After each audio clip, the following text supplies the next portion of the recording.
Selamat pagi Bapak Ibu yang kekasih di dalam Tuhan Yesus Kristus. Pagi hari ini saya Eka Wayu Suryaningsih kembali menyapa dengan kebenaran firman Tuhan yang terdapat dalam 1 Korintus 12 ayat 4-6. 1 Korintus 12 ayat 4-6. Ada rupa-rupa karunia tetapi satu roh. Dan ada rupa-rupa pelayanan tetapi satu Tuhan. Dan ada berbagai-bagai perbuatan ajaib, tetapi Allah adalah satu yang mengerjakan semuanya dalam semua orang. Amin. Bapak Ibu yang kekasih di dalam Tuhan, jika kita seperti kebanyakan orang, kita kesulitan untuk mengetahui panggilan unik yang Allah miliki untuk hidup kita.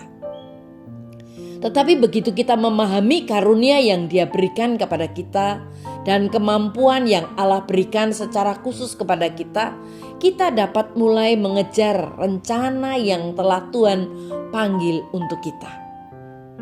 Saat kita melangkah melewati garis dan menaruh iman kita kepada Kristus, Tuhan akan memberi kita 4 karunia utama, yaitu yang pertama, pengampunan. Dalam Roma 5 ayat 15 dikatakan, sebab dosa satu orang Adam telah mendatangkan kematian bagi banyak orang. Tetapi kasih karunia Allah yang lebih besar dan karunia pengampunannya bagi banyak orang melalui orang lain, yaitu melalui Yesus Kristus. Bapak Ibu yang kekasih di dalam Tuhan, ketika kita menaruh iman kita kepada Kristus, hal pertama yang Dia lakukan adalah menghapus semua kesalahan yang pernah kita lakukan. Kita diampuni dan tidak ada penghukuman atas kita. Yang kedua adalah karunia hidup yang kekal. Tuhan memiliki rencana jangka panjang untuk kita.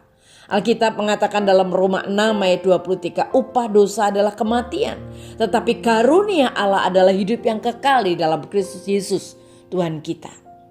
Kita tidak akan pernah bisa masuk surga dengan usaha atau mendapatkan jalan kita sendiri. Satu-satunya cara kita untuk masuk surga adalah melalui karunia cuma-cuma dari Tuhan yang kita terima dengan iman, yaitu kehidupan kekal. Di dalam karunia yang ketiga adalah kita memperoleh kuasa Roh Kudus. Roma 5 ayat 5 mengatakan kasih Allah adalah dicurahkan ke dalam hati kita melalui Roh Kudus yang telah diberikan kepada kita. Bagaimana kita tahu ketika kita membiarkan Allah hidup melalui hidup kita? Ketika kita mewujudkan buah roh, kasih, sukacita, damai sejahtera, kesabaran, kebaikan, kemurahan, kesetiaan, kelemah lembutan, dan pengendalian diri. Dan yang keempat adalah kemampuan khusus. Di dalam Alkitab kemampuan khusus ini disebut karunia rohani. Karunia ini berbeda dari karunia materi atau fisik. Karunia ini adalah kemampuan yang kita butuhkan untuk melakukan pekerjaan yang Allah ingin kita lakukan.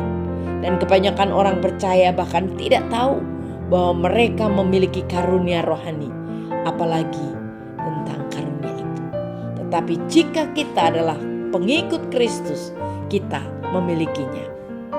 1 Korintus 12 ayat 4 dan 6 dikatakan, ada berbagai-bagai karunia roh, tetapi roh yang sama yang memberikannya. Ada berbagai cara melayani, tetapi Tuhan yang sama yang dilayani. Ada berbagai jenis pekerjaan yang harus dilakukan, tetapi Allah yang sama yang menghasilkan segala karunia dalam setiap orang. Allah memiliki tujuan untuk hidup kita.